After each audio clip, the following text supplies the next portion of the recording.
در مورد جدول شگفت‌انگیز صحبت کردیم.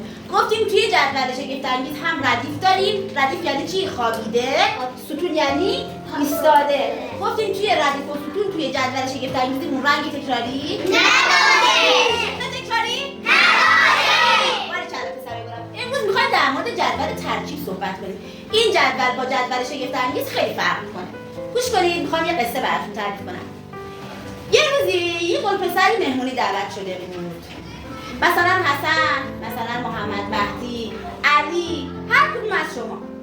گفت من میخوام 9 شب پشت سر هم برم کجا مهمونی. 1 2 3 4 5 6 7 8 9.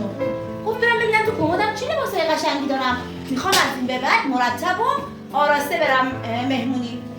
برم ببینم چند تا پیراهن دارم. رفت کمدش رو نگاه کرد، دید 3 تا پیراهن داره.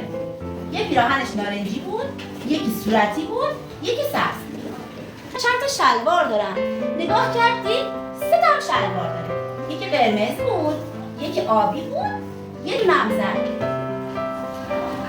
با خودش گفت من اگر حواسم رو جمع کنم خیلی باهوش باشم میتونم هر روز با یه تیپ خوشگل برم. گفت من 3 روز اول رو خونه مامانی و خاله جون و دایی جون دعوتم. چیکار میکنم؟ توی هر 3 تا اینا رنگ شلوارامو چه رنگی میپوشم؟ قرمز میپوشم. چه رنگی؟ قرمز میپوشم. شلوارشو من همه رو قرمز میپوشم. شب اول خونه مامانی شلوارش قرمز شد، لباسش چه رنگی میشه؟ نارنجی. بله، پیراهنش نارنجی میشه. شب دوم خونه خاله جون اومد دوباره شلوار قرمز پوشید با پیراهن صورتی. آفرین پسرم. شب سوم همون شلوار قرمز رو پوشید با پیراهن آفرین پسرای گلم. باریکلا. بعد اون 3 شب بعدی خونه خانواده بابا دعوت بود. شب اول خونه عزیز جون آقا جون دعوت بود. چیکار کرد؟ گفت من برای عزیز جون آقا جون میخوام شلوار چه رنگی بپوشم؟ آبی بپوشم. شلوار آبی پوشید با پیراهن چه رنگی؟ نارنجی. بعد شب بعدش میخواست بره خونه عمه جون. گفت بازم شلوار آبی میپوشم با لباس چه رنگی؟ صورتی. آفرین. شب سوم گفت میخوام برم خونه عمو جون. باز شلوارش چه رنگی بود؟ آبی بود. باریکلا. با پیراهن آفرین پسرای گلم. که خانواده مامانش رفت خونه خانواده پدرش هم رفت.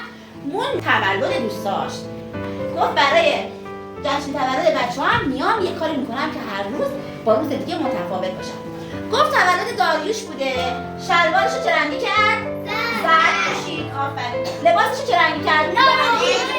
آها، پیراهنشو نارنجی پوشید.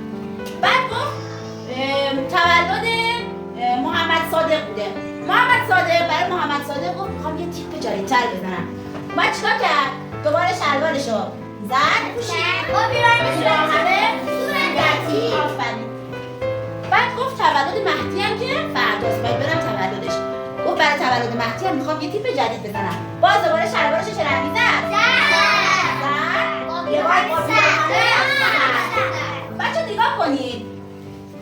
پسر قصه ما نگاه کنید با باهوشی تمام همه لباساش متفاوته. قشنگ تو جدول نگاه کنید. مثلا اینجا که ردیف قرمز شلوارا همه قرمزه، رنگ پیراهناش فرق میکنه. اینجا که همه شلوارا آبیه، رنگ پیراهناش باز فرق میکنه. اینجا که زرده، باز رنگ پیراهناش فرق میکنه. آفرین پسرای گلم. خب حالا صفحه 21 کتابتون رو باز کنید. فعالیتشو ببینید. خانم اونو با هم دیگه انجام بدیم. خب اول دست برای خودتون بزنید.